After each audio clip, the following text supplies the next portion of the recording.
Imagina un mundo sin frigoríficos, sin congeladores y sin electricidad. La carne que hoy puedes guardar durante semanas en tu nevera comenzaba a descomponerse en cuestión de horas si no se hacía algo para evitarlo. Durante la Edad Media, la gente vivía bajo esta constante amenaza. Un animal recién sacrificado era un festín, pero también una carrera contra el tiempo. Si no se actuaba rápido, los olores, las moscas y la podredumbre harían imposible comerlo. Las cocinas medievales, lejos de rendirse ante esta dificultad, desarrollaron un ingenio asombroso para mantener la carne fresca durante días, semanas o incluso meses, todo sin una sola chispa de electricidad.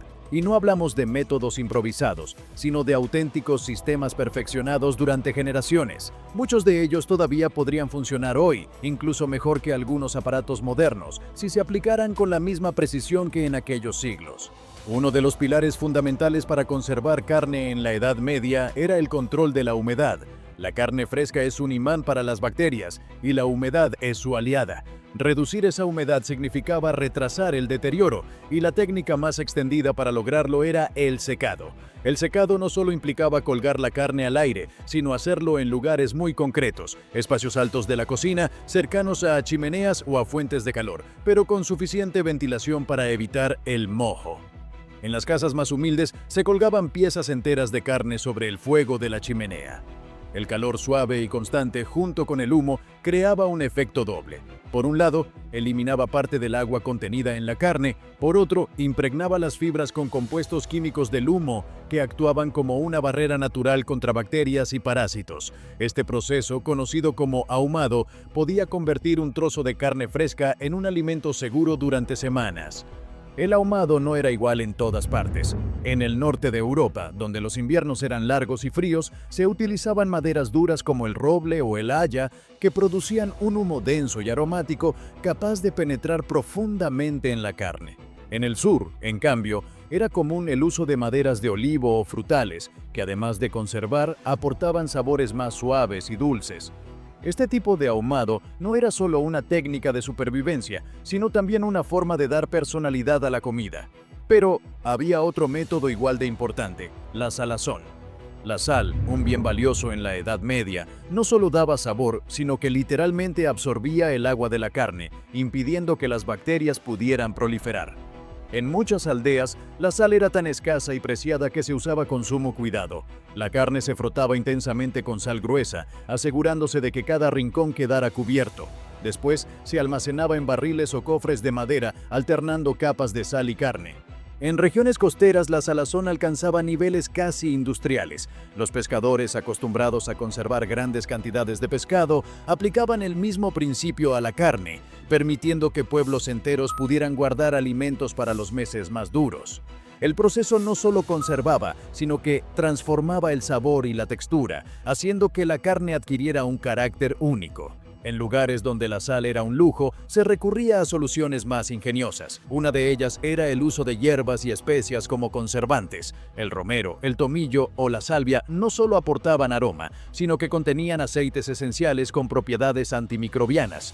La carne se cubría con estas hierbas, a menudo mezcladas con grasa animal derretida, formando una capa protectora que impedía el contacto con el aire. Este método, aunque menos duradero que la salazón, era ideal para preservar la carne durante unos días más, especialmente en climas templados. El almacenamiento subterráneo también jugaba un papel crucial. En muchas casas medievales existían sótanos o despensas excavadas en la tierra, donde la temperatura era mucho más fresca y estable. Colocar la carne en estos espacios, a veces envuelta en paños húmedos o en pieles, ayudaba a ralentizar el proceso de descomposición. En zonas montañosas, incluso se aprovechaban cuevas naturales que ofrecían un ambiente frío y protegido todo el año. En los castillos y monasterios, la conservación de carne alcanzaba niveles de auténtica ciencia. Allí se combinaban varias técnicas para maximizar la duración. Primero se salaba la carne, luego se ahumaba y finalmente se almacenaba en cámaras de piedra con corrientes de aire controladas. Este tipo de procesos podía mantener la carne comestible durante meses, lo que resultaba vital en caso de asedios o inviernos prolongados. Otro detalle interesante es que no siempre se intentaba conservar la carne en su estado original. En muchas ocasiones se cocinaba y luego se almacenaba. Los guisos espesos, por ejemplo, podían recalentarse una y otra vez, y cada vez que se hervían, el calor mataba bacterias y prolongaba la vida del plato. Este método, que hoy podría parecernos poco apetecible, era una forma muy efectiva de aprovechar hasta el último trozo sin que se echara a perder. Incluso existían técnicas que combinaban la conservación con el transporte. La carne podía guardarse en grasa derretida dentro de recipientes de cerámica sellados. Esta capa sólida de grasa impedía el paso del aire y mantenía la carne en un estado casi fresco durante semanas. Los viajeros y comerciantes dependían de este método para llevar comida en largos trayectos sin temor a que se arruinara. En la Edad Media, la conservación de carne no era solo una cuestión de supervivencia, sino también de cultura y tradición. Cada región tenía sus métodos, adaptados a su clima, recursos y costumbres. Lo que para unos era una necesidad, para otros se convertía en un arte. El resultado era una increíble variedad de sabores y texturas que iban mucho más allá de lo que hoy consideramos comida preservada. Lo más fascinante de todo era cómo estos métodos influían en la vida cotidiana. La preparación de la carne para su conservación requería tiempo, esfuerzo y coordinación. No era raro que varias familias trabajaran juntas durante horas para salar, ahumar o envasar un animal entero. Estos momentos se convertían en eventos comunitarios, donde se compartían historias, se transmitían técnicas y se reforzaban lazos sociales. Y aunque hoy la tecnología ha reemplazado gran parte de estas prácticas, muchas siguen vivas en pequeños pueblos, en recetas familiares o en manos de artesanos que se niegan a dejar que el pasado se pierda. Porque, más allá de la eficiencia, hay algo profundamente humano en conservar los alimentos con las propias manos, confiando en el conocimiento transmitido de generación en generación. Uno de los aspectos más curiosos de las cocinas medievales era cómo adaptaban sus métodos de conservación a la estación del año. En invierno, el frío era un aliado natural. Las bajas temperaturas actuaban como un refrigerador improvisado, y bastaba con colgar la carne en espacios protegidos para que se mantuviera durante días o incluso semanas. En cambio, en verano, cuando el calor aceleraba la descomposición, había que recurrir a procesos más intensivos como la salazón, el ahumado prolongado o la cocción con especias. En las zonas más frías del norte de Europa, el invierno ofrecía una ventaja adicional: la posibilidad de congelar la carne al aire libre. Los habitantes colgaban grandes piezas en soportes elevados, asegurándose de que estuvieran fuera del alcance de animales salvajes. El viento helado y las temperaturas bajo cero conservaban la carne prácticamente intacta, permitiendo su consumo mucho tiempo después. Esta técnica era tan efectiva que incluso se usaba para enviar carne a otras regiones, siempre que el transporte se realizara durante la temporada fría. En áreas más templadas, donde las heladas eran menos comunes, surgían soluciones creativas. Una de ellas consistía en sumergir la carne en vinagre o en vino. Estos líquidos, gracias a su acidez y a la presencia de alcohol en el caso del vino, creaban un ambiente hostil para las bacterias. El sabor de la carne cambiaba, adquiriendo notas ácidas o afrutadas, pero el método prolongaba notablemente su vida útil. No era extraño que en mercados medievales se vendieran cortes ya conservados de esta forma, listos para cocinar sin temor a que estuvieran en mal estado. El uso de grasa animal como conservante era otro recurso muy extendido. Tras cocinar o hervir la carne, se vertía sobre ella manteca de cerdo o sebo de vaca derretido, de manera que quedara completamente cubierta. Al enfriarse, la grasa solidificaba formando un sello hermético que impedía el contacto con el aire. Este sistema, conocido como confitado en épocas posteriores, permitía guardar la carne durante semanas en lugares frescos y oscuros. Además, la grasa absorbía parte del sabor de la carne, convirtiéndose luego en un ingrediente muy apreciado para freír o dar sabor a otros platos. En los grandes centros urbanos medievales, donde el espacio era limitado y las condiciones de higiene dejaban mucho que desear, la conservación de la carne era un desafío aún mayor. Los carniceros y comerciantes debían vender rápidamente sus productos para evitar pérdidas. Por eso, muchos optaban por trabajar en colaboración con cocineros y taberneros. La carne se preparaba y cocinaba el mismo día, y si sobraba, se volvía a hervir o guisar para eliminar cualquier bacteria antes de servirla al día siguiente. Las ferias y mercados anuales también jugaban un papel importante en el abastecimiento de carne conservada. En estos eventos, los comerciantes traían grandes cantidades de productos ya ahumados, salados o curados, que podían resistir el viaje desde aldeas lejanas. Para muchas familias, estas ferias eran la oportunidad de abastecerse para todo el invierno. Compraban piezas enteras de tocino, jamones o embutidos que, almacenados correctamente, podían durar hasta la siguiente feria. Los embutidos, de hecho, eran una de las formas más prácticas de conservación, mezclando carne picada con sal, hierbas y, en algunos casos, especias traídas de tierras lejanas. Se creaban chorizos, salchichas y otros preparados que luego se colgaban para secar o se ahumaban. Esta técnica no solo conservaba la carne, sino que permitía aprovechar cortes pequeños o menos apetecibles, evitando el desperdicio.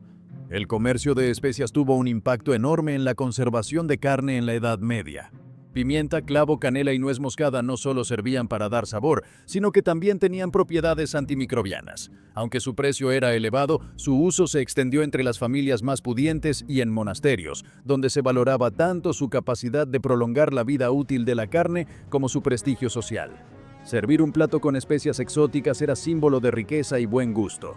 El control del aire y de la luz también era clave. La exposición directa a la luz solar podía acelerar la descomposición, por lo que la carne se guardaba en lugares oscuros, protegidos de los rayos del sol. Las despensas medievales solían ser habitaciones sin ventanas o con pequeñas rendijas cubiertas, lo que garantizaba frescura y penumbra constantes. En zonas donde el calor era más extremo, se construían despensas con paredes gruesas y techos altos para mantener el interior fresco, imitando el efecto de una nevera natural. Algunas ciudades con más recursos desarrollaron métodos ingeniosos que podríamos considerar precursores de la refrigeración. En Venecia, por ejemplo, se aprovechaban las corrientes de aire de canales y bodegas subterráneas para mantener bajas temperaturas. En otras regiones, se utilizaban pozos profundos para almacenar alimentos. El aire frío quedaba atrapado en el fondo, funcionando como un refrigerador primitivo. Además, las técnicas de conservación estaban estrechamente ligadas a la organización social. En las familias nobles había sirvientes especializados en preparar y almacenar la carne, siguiendo procedimientos estrictos para evitar pérdidas. En cambio, en las casas campesinas todos participaban en el proceso, desde los niños que ayudaban a recolectar hierbas hasta los ancianos que supervisaban el ahumado. La experiencia acumulada se transmitía oralmente, garantizando que cada generación aprendiera no solo el cómo, sino también el porqué de cada paso. La relación con los animales también influía en la conservación. En lugar de sacrificar en masa como hacemos hoy, muchas familias medievales preferían mantener vivos a ciertos animales el mayor tiempo posible, utilizándolos como despensa viviente. De esta forma podían sacrificar solo cuando era necesario, evitando así el problema de conservar grandes cantidades de carne a la vez. Este sistema requería espacio y recursos, pero era especialmente útil en zonas rurales. No hay que olvidar que la conservación de la carne también estaba condicionada por las creencias religiosas. Durante largos periodos de ayuno, como la Cuaresma, el consumo de carne estaba prohibido, lo que obligaba a almacenarla para su consumo posterior. En estos casos, la carne se preparaba con técnicas que permitían guardarla durante semanas, asegurando que estuviera lista para comer una vez terminado el ayuno. En muchos monasterios, donde la disciplina y la organización eran máximas, se desarrollaron verdaderos sistemas de gestión de alimentos. Allí se controlaba con precisión qué piezas se destinaban a la salazón, cuáles se ahumaban y cuáles se conservaban en grasa. Estos lugares, gracias a su infraestructura y a la disponibilidad de mano de obra, se convirtieron en centros de innovación en la conservación de alimentos, influyendo incluso en las prácticas de las comunidades vecinas. En el día a día, la carne conservada era una garantía de seguridad alimentaria. Saber que había alimentos disponibles para el invierno o para tiempos de escasez daba tranquilidad. Este sentimiento de previsión marcaba el ritmo de las estaciones. La matanza de animales en otoño no era solo una tradición, sino un momento clave para asegurar la supervivencia durante los meses más fríos. Cada técnica de conservación no solo respondía a una necesidad práctica, sino que también llevaba consigo siglos de experiencia y adaptación. El clima, la geografía, los recursos disponibles y hasta las rutas comerciales influían en qué método se elegía y cómo se aplicaba. Por eso, aunque hoy podamos verlos como simples curiosidades históricas, estos sistemas eran, en su época, la diferencia entre pasar hambre o llegar con fuerzas a la siguiente cosecha. En muchas zonas rurales de la Europa medieval, la carne no solo era un alimento, era un bien preciado que se protegía como un tesoro. La matanza, realizada generalmente a finales de otoño, no era un evento improvisado, era una jornada que reunía a familias, vecinos e incluso aldeas enteras. Todos participaban en alguna fase del proceso, desde el sacrificio del animal hasta la preparación de cada pieza para su conservación. Lo curioso es que, aunque la matanza estaba pensada para proveer carne durante todo el invierno, no toda se consumía de inmediato. Buena parte se destinaba a métodos que prolongaban su vida durante meses. El ahumado era quizá uno de los más emblemáticos. No se trataba simplemente de colgar carne sobre un fuego. Las cocinas medievales más preparadas contaban con estructuras específicas como cámaras de ahumado donde el humo se controlaba con precisión. Las maderas empleadas, como el roble o el haya, no se elegían al azar, aportaban aromas particulares que impregnaban la carne, haciéndola no solo más duradera, sino también más apetecible. En algunos lugares, el ahumado se realizaba a baja temperatura durante varios días o incluso semanas, hasta que la carne quedaba completamente deshidratada por fuera y protegida contra la proliferación de bacterias. El secado al aire, por su parte, era más común en regiones con climas fríos y secos. Grandes piezas se colgaban en lugares ventilados, a menudo en áticos o graneros, donde el aire circulaba constantemente. La ausencia de humedad era clave, y por eso este método no funcionaba igual en zonas costeras húmedas. El resultado era una carne dura, que debía remojarse o cocerse antes de comerla, pero que podía durar muchos meses si se mantenía protegida de insectos y roedores. La salazón, por otro lado, era una técnica casi universal. En zonas cercanas al mar, donde la sal estaba más disponible, se usaban grandes cantidades para cubrir completamente la carne. Este proceso extraía la humedad de los tejidos, creando un ambiente en el que las bacterias no podían desarrollarse. El coste de la sal podía ser elevado en áreas sin acceso directo a salinas, lo que hacía que este método estuviera más presente entre comerciantes y familias con mayores recursos. Sin embargo, allí donde se practicaba, la carne salada se convertía en un pilar de la dieta, sobre todo en viajes largos o durante las campañas militares. Un recurso particularmente ingenioso era la combinación de métodos. Por ejemplo, se podía salar la carne primero, para luego ahumarla y finalmente guardarla en grasa. Esto creaba varias capas de protección contra la descomposición. Si una fallaba, las otras mantenían la carne en buen estado. Este enfoque era especialmente útil para transportar alimentos a largas distancias, algo fundamental para ejércitos o caravanas de comercio. En las ciudades, el problema de la conservación era aún más complejo por la densidad de población y la falta de espacios amplios. Allí, las tabernas y casas de comidas actuaban como centros de consumo rápido, comprando carne fresca por la mañana y cocinándola ese mismo día. Pero no siempre era posible venderlo todo, así que las sobras se guardaban en recipientes de barro cubiertos con manteca o se recocían en guisos espesos, lo que eliminaba bacterias y permitía servir la comida al día siguiente sin que perdiera sabor. Las vasijas de barro cumplían un papel importante. No solo servían para almacenar carne cubierta de grasa, sino que también ayudaban a regular la temperatura y la humedad en su interior. Selladas con tapas ajustadas o incluso con paños embebidos en cera, mantenían a raya a insectos y roedores. En algunos casos, se enterraban parcialmente en suelos frescos, aprovechando la temperatura estable de la tierra para prolongar la conservación. El papel de las especias, aunque costoso, no puede subestimarse. En manos expertas, no solo mejoraban el sabor de carnes que ya llevaban semanas almacenadas, sino que también ayudaban a prevenir su deterioro. La pimienta negra, por ejemplo, era muy valorada en la cocina medieval no solo por su aroma, sino porque ayudaba a inhibir el crecimiento de ciertos microorganismos.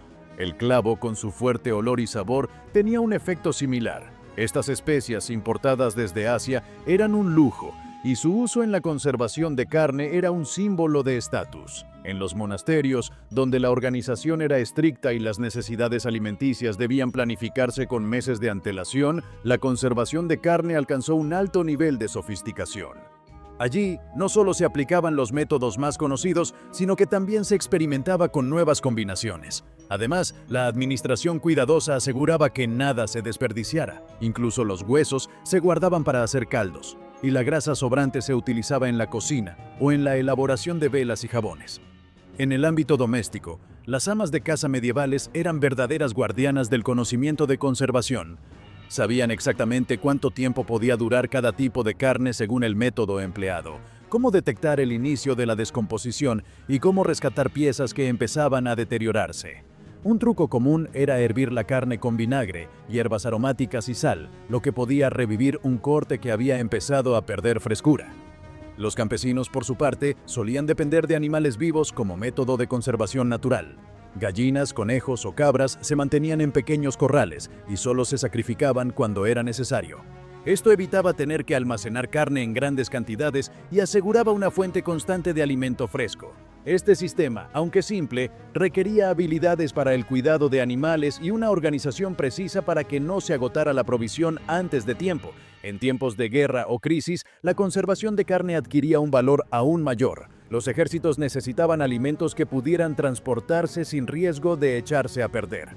Las raciones de carne salada o ahumada eran esenciales para las campañas, y la capacidad de un reino para alimentar a sus tropas podía depender directamente de sus técnicas de conservación. Incluso las ciudades asediadas recurrían a estas reservas para resistir durante semanas o meses sin acceso a provisiones frescas. Otro detalle fascinante es que la conservación no siempre se hacía pensando en comer la carne tal cual después. Muchas veces, el objetivo era tener una base que luego pudiera transformarse en otros platos. Por ejemplo, la carne salada se desmenuzaba y se mezclaba con legumbres o cereales para hacer potajes nutritivos. La carne confitada en grasa se usaba en pequeñas cantidades para dar sabor a grandes ollas de sopa o estofado. Así, una sola pieza podía alimentar a más personas durante más tiempo. A pesar de todas estas técnicas, había un enemigo constante: los insectos. Moscas, escarabajos y polillas podían arruinar una reserva de carne en cuestión de días si no se tomaban precauciones. Por eso, era habitual envolver las piezas en telas empapadas con hierbas aromáticas como el romero o la lavanda, cuyo olor mantenía alejadas a muchas plagas. En regiones más frías, colgar la carne al exterior durante la noche y traerla al interior durante el día era otra forma de evitar infestaciones. Si miramos con atención, muchas de estas prácticas no han desaparecido del todo. En la actualidad, el jamón curado, el tocino ahumado o las carnes en conserva siguen siendo parte de la gastronomía, aunque ahora se elaboren con controles más estrictos. Sin embargo, la esencia es la misma: aprovechar el conocimiento transmitido por generaciones para garantizar que la carne se mantenga comestible durante el mayor tiempo posible. Las cocinas medievales, sin electricidad ni refrigeradores, eran laboratorios de ingenio. Adaptaban sus métodos al clima, a los recursos y a las costumbres locales. Lo que hoy podría parecernos un sistema rudimentario, en su época era el resultado de siglos de observación, prueba y error.